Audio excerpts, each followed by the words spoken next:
وعلى آله وصحبه أجمعين أما بعد السلام عليكم ورحمة الله وبركاته. Shout out to all HD members, certified HD members, all Hadith Disciples. Barakallahu fikum. May Allah bless each and every one of you.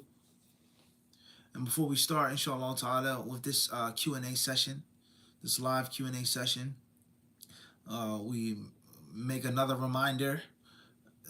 Do not forget your brothers and sisters, our brothers and sisters in Gaza. And it's nothing that I hide. I haven't made it hidden. I think it's been known for many years now that we always make dua and we send our love and our support to all of the brave and courageous mujahideen and ghazis in the cause of Allah subhanahu wa ta'ala, wherever they are, whoever they are. Those who fight for the cause of Allah subhanahu azza wa jal, and those who are wounded or captured, or those who pay the ultimate price and are martyred in the sake of Allah subhanahu wa ta'ala. All right, that's what I'll say with regards to that. And of course, many people will say, well, you can't call these people mujahids, or those people, or him or her, or fulana in this country, in that country. This sheikh said this, oh, they did this, they're terrorists, blah, blah, blah, blah, blah. Many years ago, I was asked about Muslims fighting in Syria. And somebody was saying, you know, you can't, these people, they're not fighting for the sake of Allah, they're this, they're that, etc., etc., etc. Maybe they are, maybe they aren't, maybe they are deviant, maybe. But one thing's for sure, we can all agree on, is that you took a hot, steamy shower this morning, and that you had a full breakfast this morning. You had a hot cup of coffee and your tea, right? And your children, you dropped them off at school this morning, right? Safely. There were no bombs being dropped on your children's school. Your children actually have a school to go to, right? And you're with your wife, right? And you live in a house, right? A comfortable, warm, cozy house, right? A roof over your head, right? You go to work, right? You get a paycheck, all right? You have a checking account or savings account. You pay a mortgage, etc., etc. Your comfortable, warm American life, British life, Canadian life, all right? You have no room or no grounds to criticize and to speak out against these people in this country or that people fighting and struggling for existence, to stay alive, for water. All right. Just last night I saw on the news they blew up a water tank, a water reservoir in Gaza. Blew it up, right? And as I was reading in the comments, they were saying that Hamas was under the water tank. Hamas was inside of the water tank. They were making jokes. People being sarcastic, all right? Meaning that the IDF and the Israeli government, everything that they do of infrastructure, civilian targets that they blow up and destroy, they say, oh, they're terrorists, so on and so forth, right? So the moral of the story is people who don't have water, people who don't have electricity, people whose mothers, fathers, children, wives, husbands killed, blown up, or lost under rubble. I'll never forget when I saw that guy. He said, I'm looking for my kids. I'm looking, where's Abdurrahman and Fatima? Where are they? Could you imagine that? You're looking for your children under a pile of rubble. This used to be a building, a high-rise building. It's now dust and twisted metal, right? And you're saying, I'm looking for my children. Have you seen them? Maybe they're under this pile. Maybe they're under this collapsed wall, right? Maybe they're smashed under this, still alive, still breathing, calling on my name. I'm looking for them. Can you help me find them? Have you been through that? Have you experienced that? Did you go through that? So don't be so quick to criticize and put in your opinion and saying who is and who isn't and what is and what isn't. If you're not in that life, you're not living that life, you're not making that sacrifice that they're making, you're not going through the struggles and the hardships that they're going through. All right, so be mindful of that. And I also would like to say, and this is no political speech, okay, or making anyone happy or sad with regards to the governments and this one and that one, blah, blah, blah, blah, blah. But the reality is that different leaders from different countries, say once again bad things about Palestinians and bad things about Hamas and bad things about Islamic Jihad and bad things about people in the Gaza Strip doing this. They shouldn't have done that. They had no reason attacking them on October the 7th. That was dumb. That was stupid. That was evil. Blah, blah, blah, blah, blah. They're responsible for the 10,000 people dead, the 30,000 people wounded, da, da, da, da, da, da, da. All right? Tayyib. And those who threaten others who are associated with Islam and are Ahl al-Qibla, regardless of what type of Islam they have, are they outside of Islam, they say La ilaha illallah Muhammad Rasulullah. So whether it be Hezbollah in Lebanon, or whether it be the Houthis in Yemen, or Iran, or any other part of the world, who openly criticize them, threaten them, if you shoot rockets over our airspace, such and such, such and such, such and such. And everything that you're saying about Hezbollah, or Hamas, or Islamic Jihad, or Iran, it may be true, you may be right. Maybe you're right. They're terrorists, they're Khawarij, they're deviants, they're Shiites, they're Rafidah, they're this and that. Maybe. But are you going to rear your ugly fangs against Israel? Are you going to speak out against them? Because they've clearly shown you their hand in the card game. They have no hesitation, no stuttering or stammering with bombing the daylights out of Muslims. They don't care. The hospitals, refugee camps, apartments, they don't care who they kill. And Lebanon, killing children, they don't care. Going after reporters families, they have no shyness. They have no shyness whatsoever. It isn't a secret. And no one is going to stop them, according to them. No one's going to stop us. You complain, you hold a protest, you hold a rally, the UN, they don't care about that stuff. They control this, they run this, they have these people in their pocket, they put this leader in position. They don't care if you're enraged, if you're mad. We do what we want to do. We bomb what we want to bomb. We blow up what we want to blow up. And that's the end of the discussion. So you want to say anything about them? Are you going to threaten them? Are you going to call them bad names? Are you going to demonize them? Are you going to condemn them? No, you're not. You never have. And that's another problem with the whole entire conflict or the war, is this is nothing new. Our beloved country, the United States, is our land, our country. We were born and raised. This is our country, whether we like it or not. What did they do in Iraq? What did they do in Afghanistan? What did they do before Iraq and before Afghanistan? The stuff that's under the table, that doesn't reach the news. Millions of people killed. All of the sanctions that they made. Study the history of the sanctions that the United States made against Iraq before, during, and after the invasion, and how many children starved to death, died of disease because of U.S. sanctions.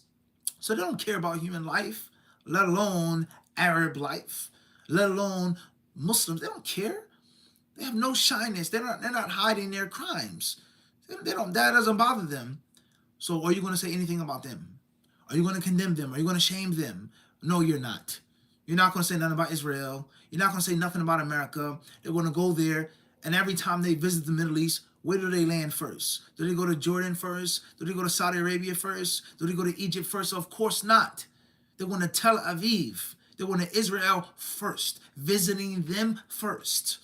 Do you see this president or Blinken or this secretary, do you see them hugging and holding hands emotionally? The Arab leaders, do you see that? You don't, and you won't. But when they land in Israel, they're holding, Netanyahu and Biden are holding hands. You look at the pictures, like they're about to kiss, literally, like a man and a woman, a lost long husband and wife, showing the world with no shyness. We're not hiding anything. We have their back. They are our allies. They are our friends. They are our buddies. We love them. We will protect them. We will support them. Chaos in our own country. Mass shootings in our own country. Public schools being shut down. People working. Health care. Blah, blah, blah. We will send billions of dollars to them for their Iron Dome. They're not hiding anything, and you will not say anything, one word about them. You will not condemn them. You will not shame them. You will not criticize them. America, Israel, UK, France, nothing. But the Muslims, and we are not denying the reality, the Muslims differ. And there are different strands and sects and groups of Muslims. And there's no doubt about that. And there's deviation. There's no doubt about that. There's bid'ah and shirk among those who call themselves Muslims. That's a fact. That's not the discussion. But the discussion is, why are you so tough against the people who say La ilaha illallah Muhammad Rasulullah, and so weak and so soft against the people that openly, publicly slaughter so many Muslims and desecrate so much sacred things from among the Muslims? Why don't you say anything about them? Why don't you speak out against them? So, every urban city, I'm sure, whether it be Detroit or whether it be Brooklyn, okay, or or LA, right, or anywhere, any urban city, you're gonna have gang violence, you're gonna have gun violence, you're gonna have crime, right? And you're gonna be people that are actual gangsters, and you're gonna have people that are fake gangsters, that are imposters, people that are tough guys to women and children, people that are tough guys to people that are smaller than them, weaker than them, smaller than them. They throw around their weight. They're heavy-handed with the people that they know can't beat them, with the people that they know won't stand up to them, with the people that they know they have a easy chance of, doing whatever they want with them. But an equal man, an equal gang, an equal army, someone that's got as many as guns, not afraid to shoot them, to let them go, they're not going to be so tough. They're not going to pop off, fly, and talk gangster with somebody that knows will silence them, will violate them. You said, what? End of discussion. What you say? I dare you to say it again. They're not going to get tough with them because they aren't true gangsters. They're fake. They're fake tough guys. All right? And those are the worst of people, as a fake tough guy. All right? Someone that wishes to bully people around. And unfortunately, the Muslims, they suffer from this as well. And many du'ats, without mentioning names, and I could mention names and locations, they're fake tough guys. They argue with every Tom, Dick, and Harry. Somebody that they know that they can't beat, or they may win and beat an argument, but they know they're going to walk away with scars. They're going to get embarrassed. They're going to get chopped up. They won't argue with them. And they'll run away cowardly saying, I don't argue with the people of innovations. I don't debate with the people of innovations. We don't talk about the people of innovations. But you debate with everybody else because you're scared. You're a fake tough guy. So this is a plague. This is a cancer that we suffer from, this fake toughness, all right? And it's sad when you watch what's going on in the world. Everyone is blaming this one and that one, except for the people that just killed 10,000 Muslims. They're not blaming them. They're not condemning them. They're not shaming them. They're sending them money. They're sending them planes. They're making pacts and agreements and deals with them. All right, no doubt. Let's say, for argument's sake, a person says Hamas is wrong. They're terrorists. Islamic Jihad, they're wrong. They're terrorists. The Palestinians in the Gaza Strip, they should submit. They're mustad'afin, they're weak. They shouldn't throw rocks when the Israelis have planes and tanks. And all right, for argument's sake, no problem. But where's your compassion for the Muslims? And where's your hatred for the kuffar? Where does your wala and bara begin and stop? This is a serious question. Where does your wala and bara begin and stop? With what? So they're wrong. And is Israel right? Is the United States right? Is Great Britain right? Are they okay? Are they correct? Are they human? Are they civil? Are they humane? You answer those questions, inshallah ta'ala. So we ask Allah subhanahu wa ta'ala for guidance and to keep us from blindness of the heart, blindness of the eyes, deafness of the ears, and of course from dumbness of the tongue and of the mouth, not to speak out against the evil and those who perpetrate those evil acts. And we ask Allah to allow us to be strong and to be brave and not to be cowards. And for sure, the scholars of Hadith, the Imams of Hadith, the Imams of the Salaf, they weren't cowards. They were brave. They were strong. They weren't afraid of a ruler. They weren't afraid of a sultan. They weren't afraid of poverty. They weren't afraid of people criticizing them. They spoke the truth. And this is one of the differences between us and between them. We claim to follow their aqidah, claim to follow their way, but our courage is a different story. And instead of having a courage against the kuffar and the mushrikeen and the munafiqeen and the murderers and the butcherers and the slaughterers and the true baby killers, we choose to use our courage against weak, poor, broken Muslims that are trying to do something, that are struggling for some type of cause and holding on to whatever they have to hold on to. All right? La hawla wa la quwwata illa billah. Hasbunallahu wa ni'mal wakil. Khairan, inshallah. And I just wanted to, make that clear again, as we've been trying to make that clear, because eventually we know that this, the conflict, eventually something's going to happen, something's going to break, something's going to settle, right?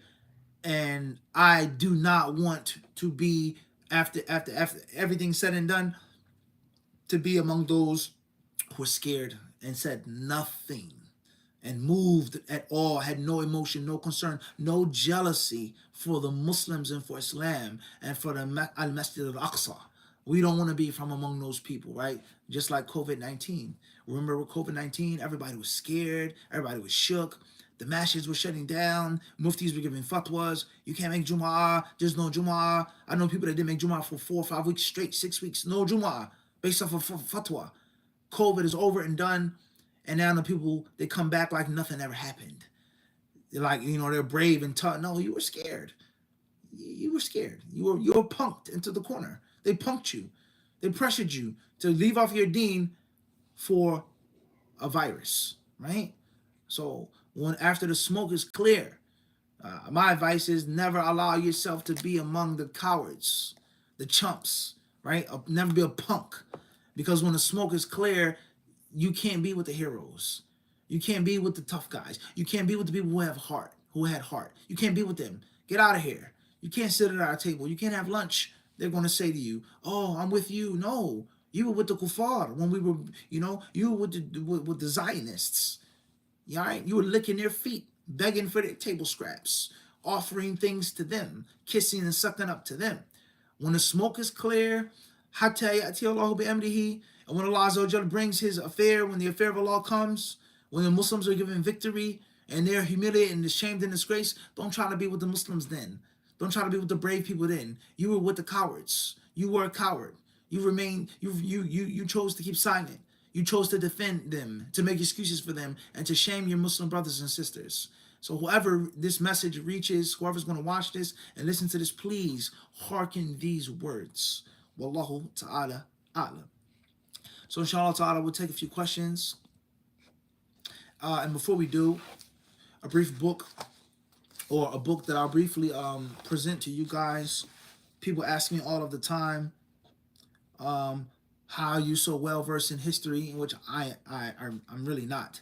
But people say this and they think this, or what books did you read to think outside of the box, or how do you know about this? Where'd you get this information from? Or, so on and so forth. How does a person go from the traditional orthodox study of history to the conspiracies, and how do you get blah, blah, blah, blah, blah, blah, blah.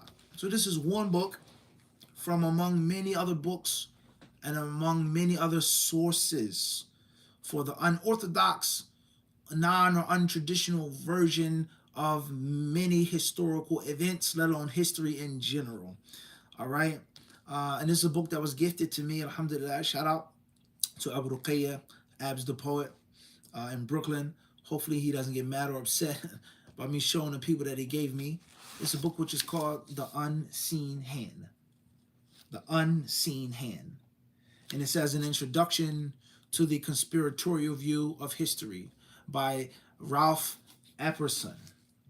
The Unseen Hand. Now, a disclaimer, each and every single book besides the Quran al-Kareem has some type of flaw in it. Something that isn't perfect. As Shafi'i rahimahullah ta'ala said, Aballahu an yutimma illa kitabah. Aballahu an yutimma illa kitabahu. No book will be perfect except for his. So no book is perfect. No book. Nothing. Any book is absolutely perfect after the Quran. There's always going to be a flaw, a mistake, or an error, or whatever it is. So I don't want no one to think and say that I agree or believe that everything in this book is absolutely sound. So and that's history. History is always going to be open for debate and open for discussion, and that's the beauty of history and the beauty of a study. I have different friends. Okay, uh, for example, my man Muhammad Noor, all right, out in Columbus. Shout out to Monar and all of the disciples in Ohio, Columbus, Cincinnati, wherever you are there. Sometimes we have phone conversations, and I say, what if this happened? What if this battle didn't take place? What if they lost? What if they won? What if the castle was opened up? What if he didn't sign the agreement? What if he didn't die before? We talk about history just from a hypothetical standpoint. What if? What would have changed? Right? What if the Muslims went to America first? What if the Ottomans made it to the New World, South, Central, and North America before the Portuguese and the Spanish, so on and so forth? We talk about these things. So history is a beautiful thing. And from its beauty is that you can discuss it, you can agree, and you can disagree, like boxing. Even though he lost the fight, we know that the judges, they jerked him. He won that fight.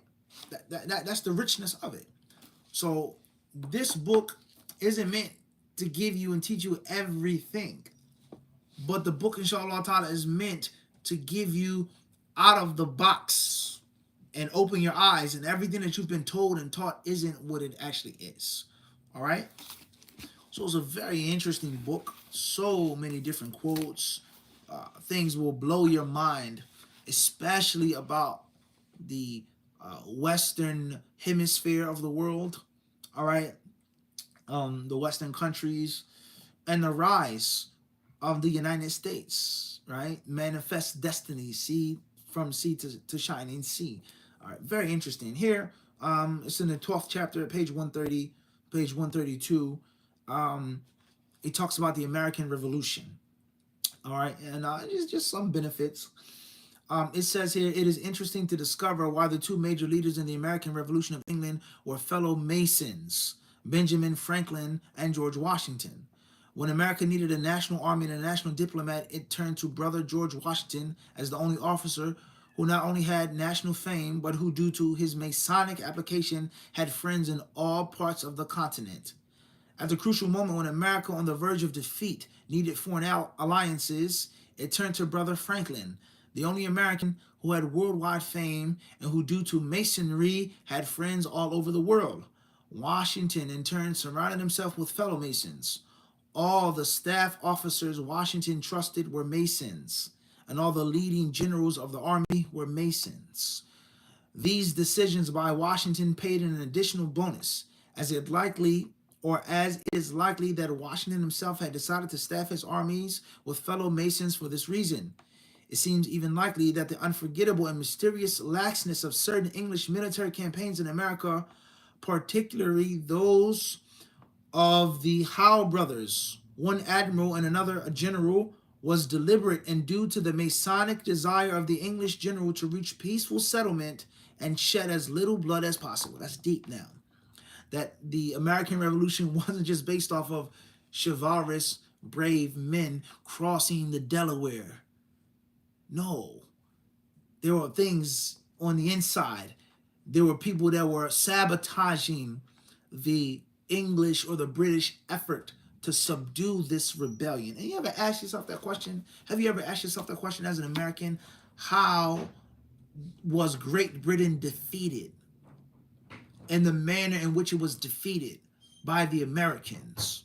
The size, the expertise, the funding, all of the odds, the things that were stacked in the deck for Great Britain. Was it just the strength and the perseverance and the resilience and was it just that, or was it deeper than that? So the author, he's saying is that it was a Mason sabotage, is that there were Masons in the British Army that were friends and colleagues with the Masons of the American Revolutionaries. And very interesting, the topic of today among so many Muslims, or people who call themselves Muslims, Khawarij, right? And then in our country, insurgents, rebels, insurgents, terrorists, jihadis, Islamists. America was founded and based off of what? Except for insurgency, rebelling against the legitimate government, a colony of Great Britain.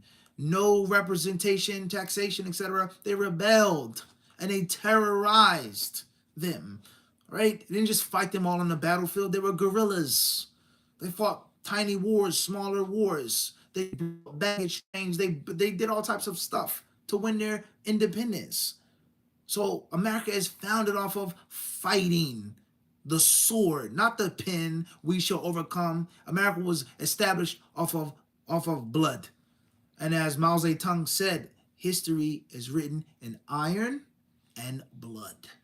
That's a fact. So people are very hypocritical when they call these people fighting for their land, for their freedom, for their own self-determination, insurgents, rebels, Islamists, jihadists, terrorists, so on and so forth. And the fabric of this nation is based off of what? Off of bloodshed. Moving forward, it then says, let alone the natives, the people who were called Indians, how they were terrorized, killed, murdered, slaughtered, given smallpox, malaria, typhoid, cholera, all of the diseases and illnesses that they got, them being kicked off of their lands being stolen from them. And this is one of the reasons, and Allah knows best, there's so many different reasons and theories why the bond is so outwardly tight between America and Israel, and why America gives unconditional support of Israel, unwavering support to Israel, is because America has the exact same history. There were settlers, no doubt about it. There were purchases that were made. People did sell land to the settlers. That's a fact. It's a historical fact. There were Jews who migrated to Palestine, and Arab Palestinians or Christian Palestinians sold them land. That's a fact. You can't deny that. And of course, there were indigenous Jews to Palestine, but they were Palestinians. They weren't necessarily Zionists. They weren't European or from other parts of the world, Yemen, Morocco, Russia. They were there. But the moral of the story is the occupation, is not all illegal. We did buy this land, but this farm we didn't buy, and we aren't going to buy it. All right?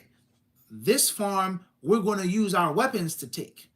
We're going to slaughter these people. We're going to rape these women. We're going to plant this bomb, right? And the next thing you know, it's out of control. And they have a big swath of land and territory, and they keep moving further and further. The army gets bigger, more people migrate, and they become bolder.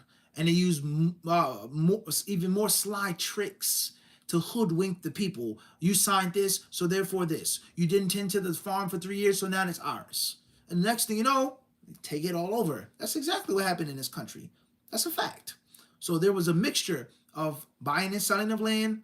There was a mixture of actual wars that were fought between the Indians, quote unquote, and the colonists. Some wars the Indians won, and some wars, if not most, they lost. Better technology, whatever, but they lost. That's a fact. And there's plenty of other property that was stolen, that was usurped. There's no doubt about it. And the people were forced off of their land, tricked with alliances or fake papers and documents. It's a bag of tricks, politics. So this country's history is no different than Israel's history. That's a historical fact. The author, he then states, these decisions by Washington, or says here, in other words, Washington selected fellow Masons as his general. Right, listeners, he says, it seems likely that the unforgettable and mysterious lackness, unforgettable and mysterious. Think about that now, October the 7th. Unforgivable heedlessness. How you let all of those Israelis die. How did that happen? How did you fail? How did your intelligence fail like that? Did it fail? Mysterious. How were those terrorists, dogs, human animals, allowed to just run amok in kibbutz bidi, so on and so forth, for all of that time, go house to house with the GoPro action cam, picking through people's drawers and dressers and wardrobes, looking for possessions in the kitchen? How did that happen? That's too mysterious, and it's unforgettable, right?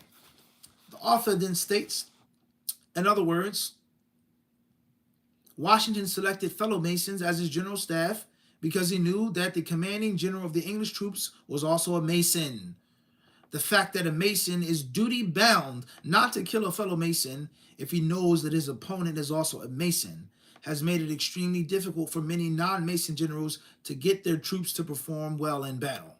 To show his public support of the Masons, after the American Army retook the city of Philadelphia from the British Army on December 27, 1778, General George Washington, his sword at his side, in full Masonic attire and insignia of the Brotherhood, marched at the head of a solemn procession of 300 brethren through the streets of Philadelphia. This was the greatest Masonic parade that had ever been seen in the New World. But even when the popular support of the Masons, Washington and the American people had to pay for the cost of the war against the British. In 1775, the Continental Congress voted to issue paper currency, fiat money, to finance the war. This money was not borrowed from any banking establishment. It was simply printed as a means of paying the government's expenses in the war. Therefore, it contained no provision for the paying of interest to a group of bankers who had created it out of nothing. Most of the independent state legislatures, as a sign of good faith and as a recognition that the general government had saved the American people countless millions of dollars in interest payments, passed laws requiring citizens to accept the continental currency as legal tender. By the end of 1776, the Continental, as it was called, commanded only 40 cents on the dollar when exchanged for silver coin. The federal printing presses continued printing these dollars. However, so that by 1776, there were 241.6 million of continentals in circulation. The merchants of America were accepting these dollars at the rate of 2.5 cents on the dollar, and for less than half a penny just 2 years later. Inflation had taken its toll on the value of the currency. It had become nearly worthless when measured against real money, a hard metal. The lowest trading price of the Continental occurred at the end of the war, when it took 500 paper dollars in exchange for one silver dollar. 500 bills for one silver dollar. It is now apparent why the American people coined the phrase, "not worth a continental." Inflation had occurred once again, in accordance with the economic law that works in every case where the quantity of money, unbacked by gold or silver, is increased rapidly. It was during this time that a vital disagreement amongst the leading American patriots was coming to the surface. The issue was whether or not the American government should establish a central bank. Thomas Jefferson was opposed to the establishment of any such bank, and Alexander Hamilton was in favor. Jefferson supported his position by stating, if the American people ever allow private banks to control the issue of currency, first by inflation, then by deflation, the banks and corporations will grow up around them, will deprive the people of their property until their children will wake up homeless on the continent with fathers conquered. It was Hamilton's proposal that the United States create the Bank of the United States, a profit-making institution to be privately owned and to enjoy special access to the public funds. The bank would have the legal power to create money out of nothing and loan it at interest to the government. Hamilton felt that the majority of the people couldn't handle their own money. He proposed that these matters would be best left up to the wealthy. He wrote, no society could succeed which did not unite the interest and credit of rich individuals with those of the state. All communities divide themselves into the few and the many. The first are rich and well-born, the other mass of the people. The people are turbulent and changing.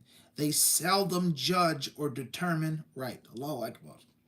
Jefferson responded with his charge that banking establishments, when given the ability to inflate and deflate the quantity of money at will, lend themselves to a continuing series of oppression of the people. He wrote, single acts of tyranny may be ascribed to the accidental opinion of a day, but a series of oppressions begun at a distinguished period and pursued unalterably through every change of ministry, too plainly prove a deliberate, systematic plan of reducing us to slavery. Allahu Akbar. Allahu Akbar. Let's repeat that one more time. Listen carefully. He wrote, single acts of tyranny may be ascribed to the accidental opinion of the day. In a war, we accidentally shot this reporter. It was an accident. Stuff happens. For real. We accidentally blew up this ambulance. We thought it was such and such. We accidentally, these Palestinian people, they were kicked off their land. It was unfortunate. Yes, the settlers, the militia, they came from Poland. They shouldn't have done that. Yeah, it was wrong. We can't claim that everything is right. The police officer, they shot this black man 15 times. We thought he was holding a gun. It was late at night. It was dark. We were scared. Mumkin. Maybe. But a series of oppressions. A second black guy is shot. Then a third is shot. Then a fourth is shot. And the police officer pulls you over. Oh, your tail lights were off. This happened. Your brake light. It happens over and over and over and over and over and over again. Hospital, a refugee camp, a train, an ambulance, a reporter, this one, that one, this one, that one. It's a series, back to back to back, over and over and over again. Begun at a distinguished period and pursued unalterably through every change of ministry. The last president, same stuff was happening. The previous president, what happened? The president before him, what happened? This governor, this mayor, this police chief, this prime minister. How many Palestinians were killed when he was the prime minister? It's not just Netanyahu. And that's another mistake that the people are making today. Demonizing Netanyahu. It's a system, bro. It's a series. It's a systematic thing. It's not an accident. It's not an isolated thing. He then says, too plainly, plain, public, open, no shyness whatsoever, prove a deliberate, systematical plan of reducing us to slavery. So whether you talk about finances, whether you talk about wars, revolutions, whether you talk about genocides, ethnic cleansing, whether you talk about being pulled over by the police, being racially profiled, whether you talk about people, Muslims, refuting this one, this sheikh, this one, that one, the drama and dawah, once is bad enough, but okay, for argument's sake. But twice, 3, 4, 5 times, and it's all the same, regardless of who's in the ministry, it clearly proves a deliberate plan to reduce the people to slaves. So when we talk about money, and when we talk about war, we know they go hand in hand, they're inseparable, and they tell the people that it's a religious war. All sides are going to tell the people this, it's about fighting terrorism. It's about the Jews. The Jews have the right to exist. Israel has the right to exist. It's about this, about that. It's about money. It's about politics and politicians and bankers. All right? So it's a very interesting book. Check it out. Wallahu ta'ala alam. Khayr inshallah. Let's see if we have any questions. Alaikum salam wa rahmatullahi wa barakatuh to everybody. First questions come from London. And this was AS. Sheikh, are there any online institutions you recommend for hifd? Not off the top of my head, no. I'm sure there are many, but not off the top of my head. R.A. from London. Assalamu alaikum mufti. A wise man once said, truth is the first casualty of war. Alaikum salam wa rahmatullahi wa barakatuh. Jazakallah khairan. No doubt about that. K.A. Manchester, UK. Sheikh, assalamu alaikum. How should we as young brothers be agents of unity and piety across lots of different masajid who don't even communicate with each other anymore? You must be the change that you wish to see in the world. If the Muslims are split up and splintered and they suffer from disunity, you, your friends, the brothers in your squad, your clique, your gang, your jama'ah, you gotta be the role models. You have to set forth the change that you want people to adopt. So therefore, all the masjids in your locale, whether they're Manchester, London, wherever you are, Birmingham, let's say we're going to try to visit a masjid every day out of the week. Not give a lecture, just visit the masjid. Go to the masjid, make salah, you see someone there, you give salams. Introduce yourself to the imam. That's it. No politics. They're on this. They're Braylawi, Sufi, Naqshbandi, Salafi, Ikhwani, this and that. Just give them salams. If they're still Muslim, they're not kuffar to you, go pray in the masjid, give them salams. That's it. That's it. Brothers that you do know for good, that are upon khair, they have knowledge and sunnah, they have a lecture, you go attend their lecture. And then you go support these people's lecture. Show the people how not to discriminate and use prejudice. Right? And then in the night ta'ala, perhaps, if you're sincere, people will follow you in that. Perhaps they'll have the courage, like, dang, he did it, now let me do it. All right? And we know that courage is infectious. Like cowardice is infectious. People get hurt by seeing it. And people get scared and afraid by seeing it. Wallahu ta'ala alam. Next question says,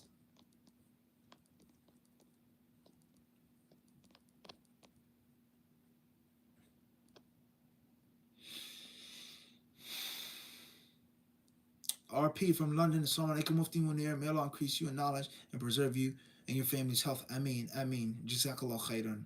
Wa barakallahu fiqh. Wa alaikum assalam wa rahmatullahi wa barakatuh. Al-Khalawi. Regardless of what's happening in the world today, in Gaza and Palestine, West Bank, that does not change anything between me and you. Al-Khalawi. Allah protect us from cowardice, laziness, miserliness, being overpowered by men and overtaken by debt. Ameen. One of the most beautiful prophetic du'as. K.A. from Manchester, UK. Sheikh, some scholars I trust say that it is to avoid messiness. The beginner student of knowledge should take from one sheikh what determines a beginner. Also, if that student trusts multiple shuyukh, some of which have passed away, and chooses which fatwa seems correct to his very limited knowledge, is he sinning? In general, that's sound advice. There's nothing wrong with that.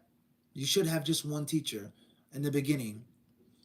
What determines who's in the beginning, who's a beginner, that's relative and subjective from person to person. And I agree with that a student of knowledge should avoid messiness. Rather, a scholar should avoid messiness.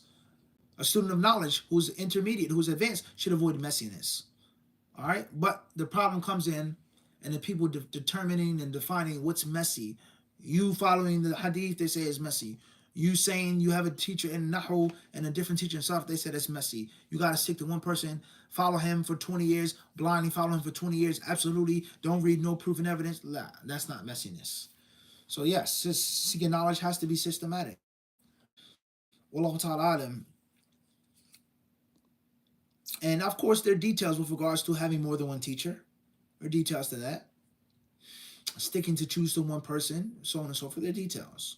K.A. from Manchester, UK. Sheikh, what is the ruling on campaign by the chairs of the shuyukh in the Masjid al-Nabawi, not moving forwards when it's salat time to fill in the gaps to keep their place? That's wrong. Getting closer to the imam takes precedence over everything. Filling in the roles, not leaving gaps, takes precedence over everything. However, when I was in Medina, oftentimes it will be packed up until the chair, or it will be so many different gaps, the walkway, the pillars. Sometimes you will be running to do a thing that you can do back there. It's still broken off and cut off. So it depends. But the general rule is that if it's not packed and the rows are all the way up in the front, no, you got to go all the way up in the front. And you come back to the class, and inshallah ta'ala, you get the place that Allah has made for you. Many students will put their books with the mushaf holders. They will put them there. Khairan, inshallah. As long as there's no one back there praying, it's not breaking or cutting in these rows, you put your book with your mushaf holder, and you come back, you have your place. Khairan. Jacket, some books, you were there first. Khairan, inshallah. It's not like you're breaking the rows, holding the place. Wallahu ta'ala alam. Barakallahu fikum to all of the Muslims in Birmingham. And some say at Birmingham Sharif.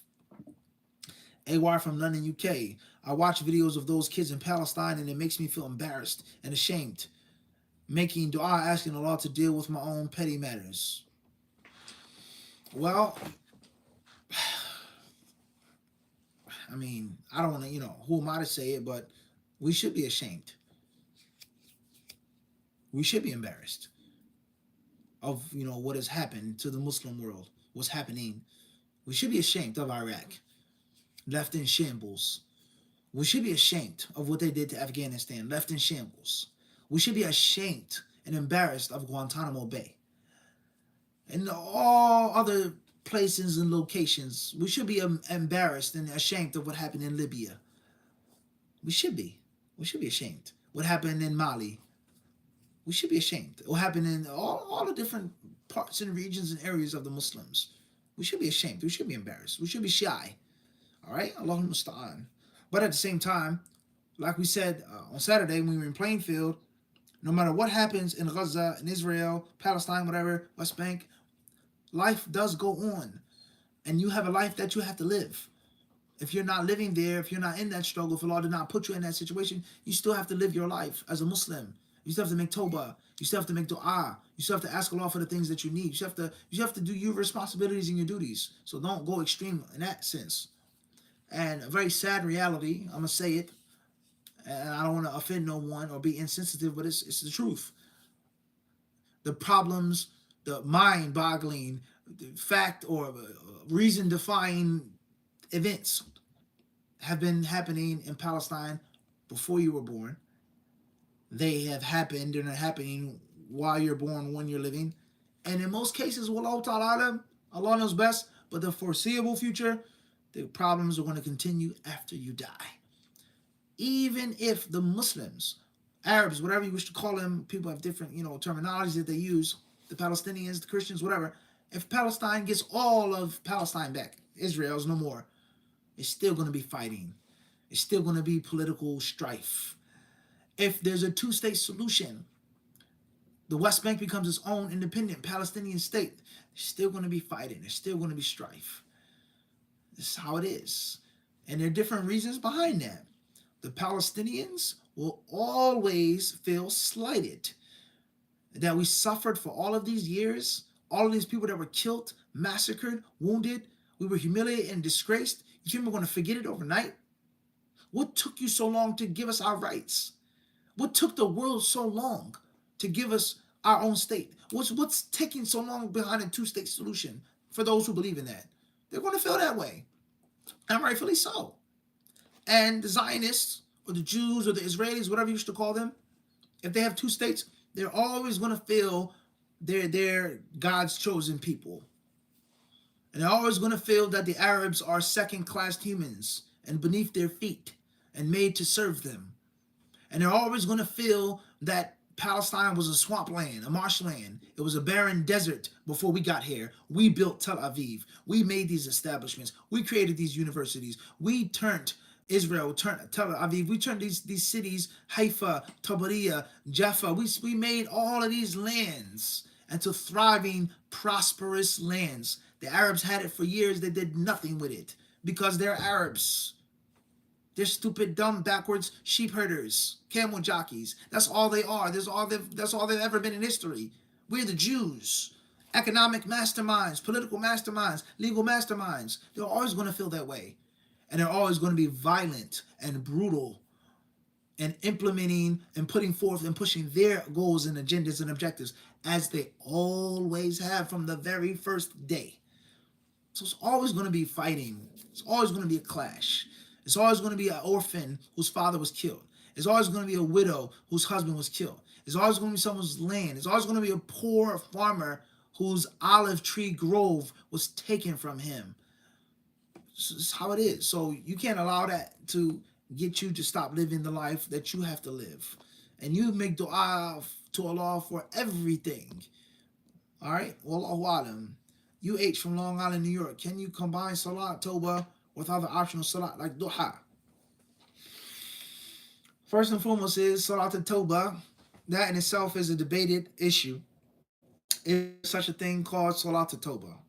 Secondly, for argument's sake, a person wants to make tawbah at the time of duha. It's a virtuous time. Maybe. But if you're making tawbah for a specific sin and you wish to pray, making perfect wudu like the hadith states, you should make it separate. It shouldn't be tahiyyatul masjid, but for argument's sake, sometimes 2 rak'ah can fill in the void or the place of other prayers such as tahiyyatul masjid, or the general time, the virtuous time of praying at night, the virtuous time of praying at duha, according to those scholars who hold that view of duha. Wallahu ta'ala a'lam. AA or AY from London, UK. I work on the railway. When I'm out at work, can I pray with my boots on? And when can you not pray with boots on? There's nothing with offering salat with boots on. It's lawful, it's permissible. Rather, it's the sunnah to pray with your shoes on and to pray with your khufs on. Wallahu ta'ala alam. As long as the boots are clean, they're pure, you have wudu, when you put them on, you can pray with them. There's no sin. It is not disliked. It is not makruh.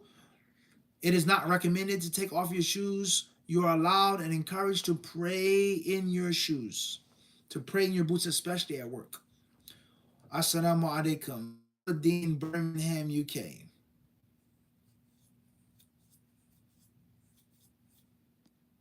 Many mention that in times of fitan, we should leave these issues to the major scholars.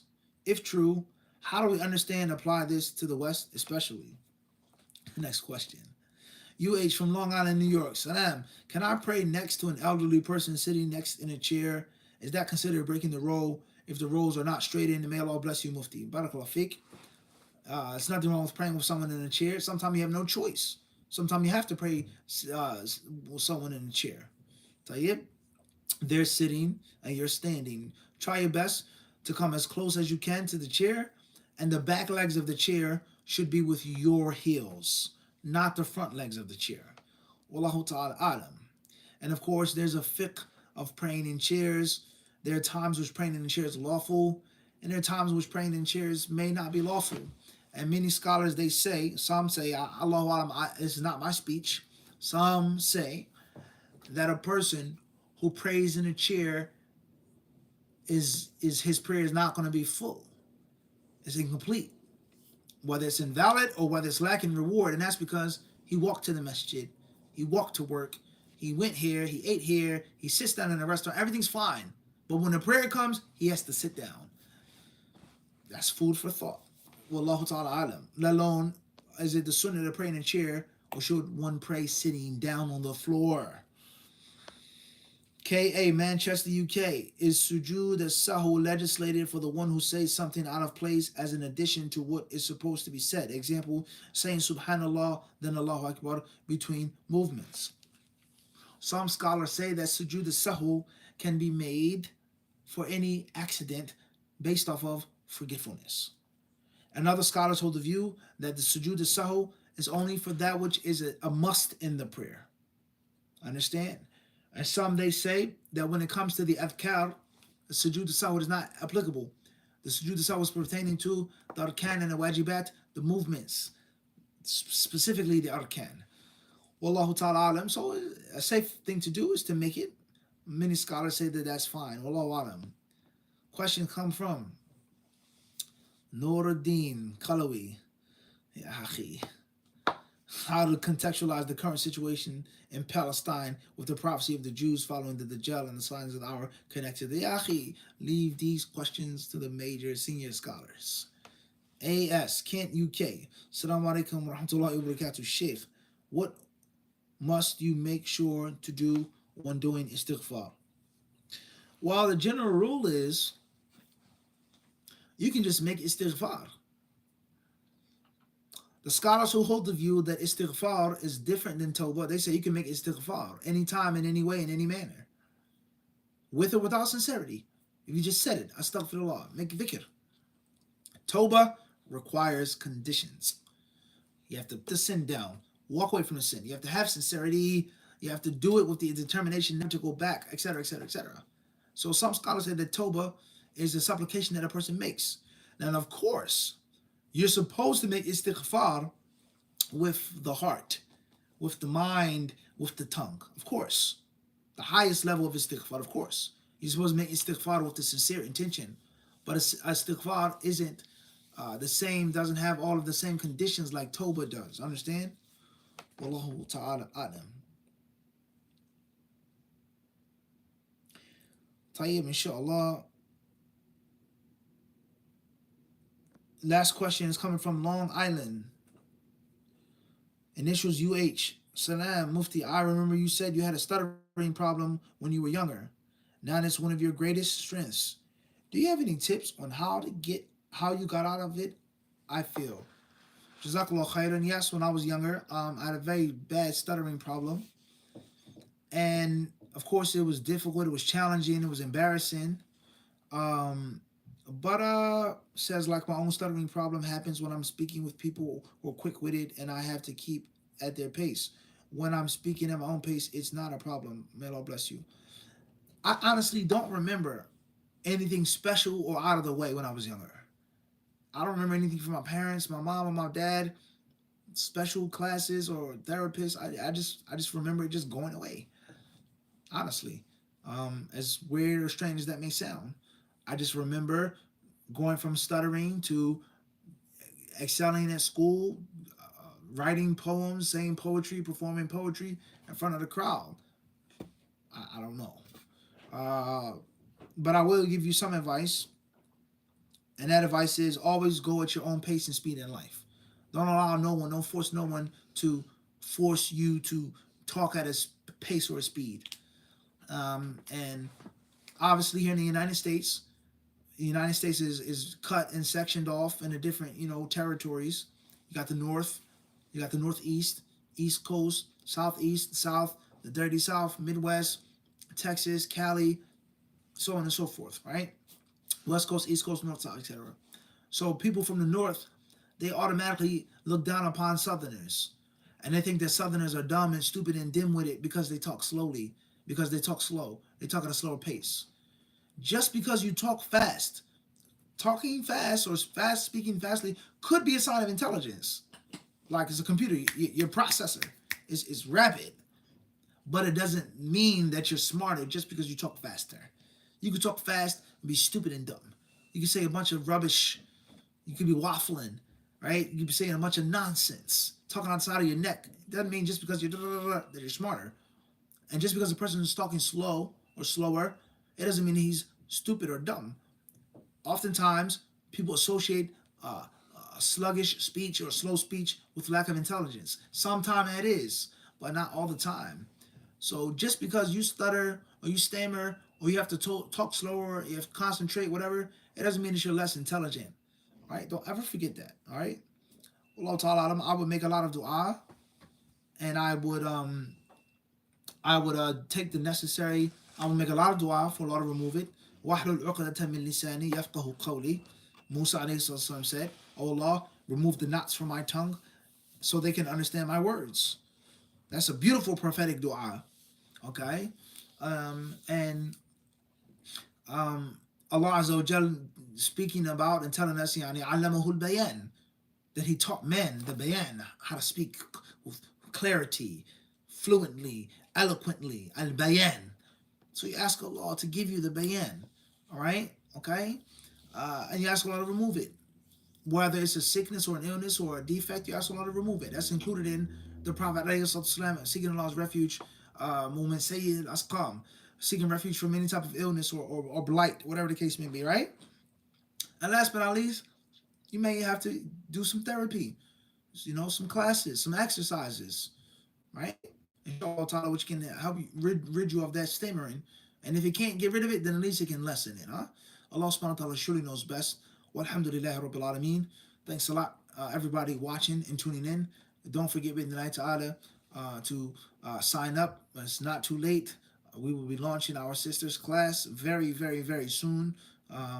Hadith Disciple VIP as well. And those who donate and contribute, we thank you very much. Those who wish to donate and contribute, you can do so on our social media platforms. The information is there. Bidnillahi Ta'ala wa jazakumullahu khairan. Those who wish to reach us, you can do so via Zoom as well on our website, HadithDisciple shop.com.